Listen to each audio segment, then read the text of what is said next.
What is up, YouTube? I'm clutchmarles, and I guess my New Year's resolution is going to be to double the subscribers on this channel.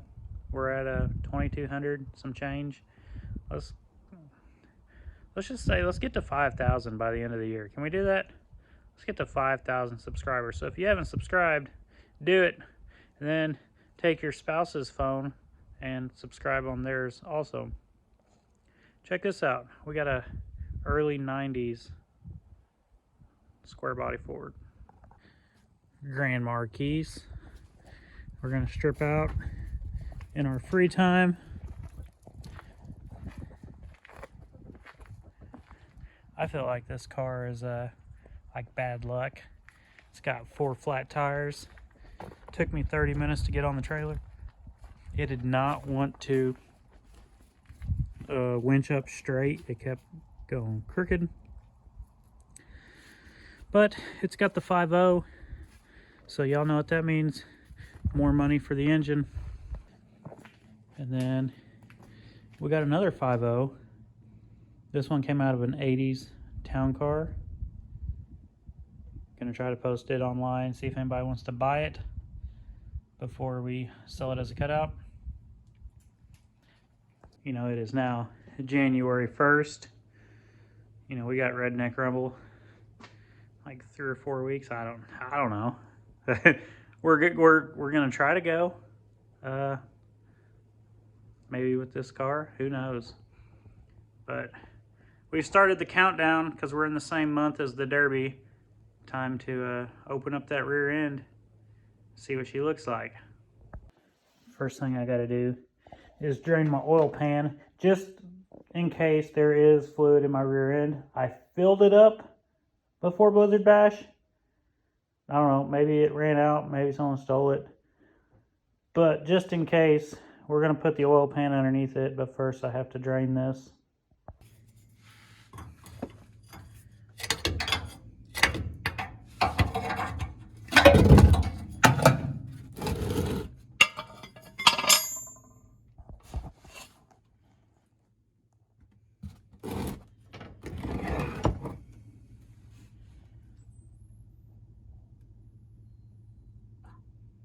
I'm not sure how much you guys seen, but everything inside of the rear end looks good.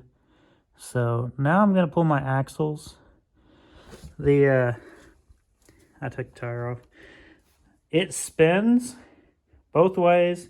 It's kind of tight, but every now and then, like, there's a spot where it catches and it feels loose. Maybe I have a twisted axle. We're gonna find out. Now go the other way.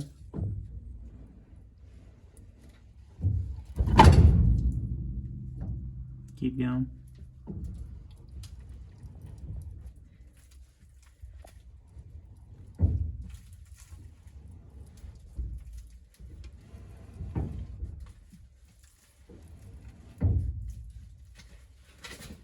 All right, stop. Currently attempting to get the axles out.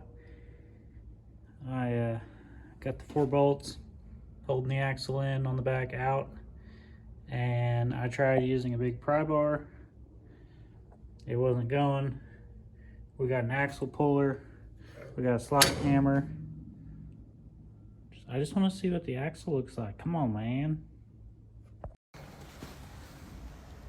Here is the driver's side axle. It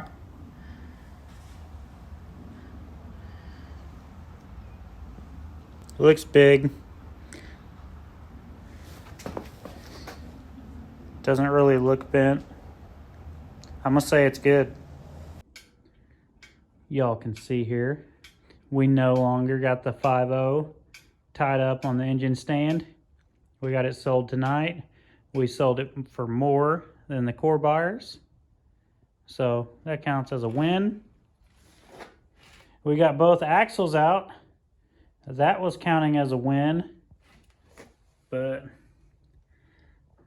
this one's straight and This one's a little gay.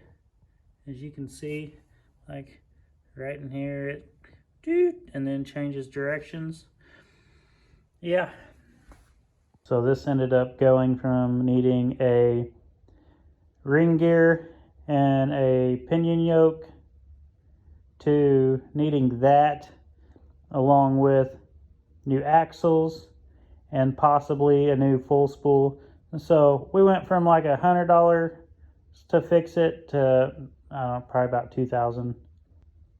I think we're just gonna put a different rear end underneath the car for now. We got a buddy gonna let us use his while we figure this out. If I'm going to do all that to it, we might as well, go all the way through it. Maybe get a pinion brake and stop using the drums.